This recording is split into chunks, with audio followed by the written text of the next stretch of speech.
ભરૂચની વાગરા વિધાનસભાના ભાડભૂત જિલ્લા પંચાયત બેઠક માટે નર્મદા કિનારે ભારેશ્વર મહાદેવના સાનિધ્યમાં ભાજપની વિકાસ સંકલ્પ સભા યોજાઈ। ડોક્ટર પ્રશાંત કોરાટ અને અન્ય આગેવાનોએ મહાદેવની આરતી કરી વિજયનો સંકલ્પ લીધો।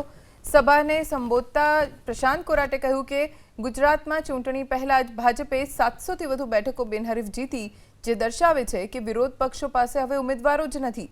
વધુમાં તેમણે કહ્યું કે મહિલા અનામતનો વિરોધ કરનાર કોંગ્રેસને દેશની નારી શક્તિ ક્યારે માફ નહીં કરે। આ સંમેલનમાં પૂર્વ મંત્રી ઈશ્વરસિંહ પટેલ, ધારાસભ્ય અરુણસિંહ રાણા સહિતના દિગ્ગજ નેતાઓ અને વિશાળ જનમેદની ઉપસ્થિત રહી। ભારતીય જનતા પાર્ટીએ પોતાના 4 મહામંત્રીઓને अलग अलग विस्तार में झोन मुजब जवाबदारी सौंपी है, जेओ पण स्थानिक स्वराज्यनी चूंटणीमां प्रचार मैदान में उतर्या छे।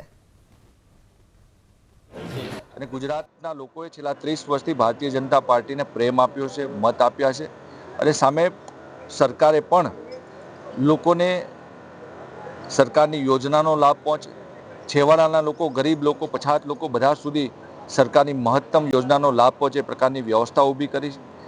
ત્યારે કોંગ્રેસ ઉપરનો વિશ્વાસ લોકોએ ગુમાવ્યો છે। કોંગ્રેસ પણ આજે લોકોમાં ક્યાંય છે નહીં।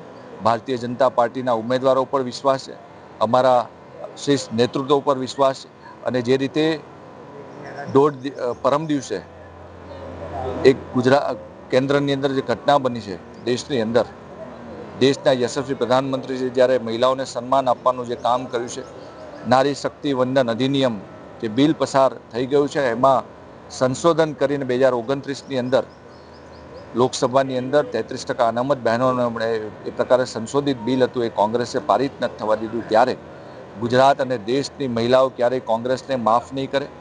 આજે દેશના યશસ્વી પ્રધાનમંત્રી મહિલાઓને સન્માન આપવાનું કામ કરતા હોય અને સામા છેડે વિરોધ પક્ષના લોકો મહિલાઓને જેટલું અપમાન કરી શકે એટલું અપમાન એ લોકો કરી રહ્યા છે। ત્યારે ગુજરાતના લોકો પણ આવનારી સ્થાનિક સ્વરાજની ચૂંટણીની અંદર ગત વખત કરતાં પણ સારામાં સારું પરિણામ ભારતીય જનતા પાર્ટીને આપશે અને 28મી તારીખે ગુજરાતની અંદર 100% બેઠકો જીતીને આખું ગુજરાત ભગવામય બને એ પ્રકારના પ્રયાસો ભારતીય જનતા પાર્ટીના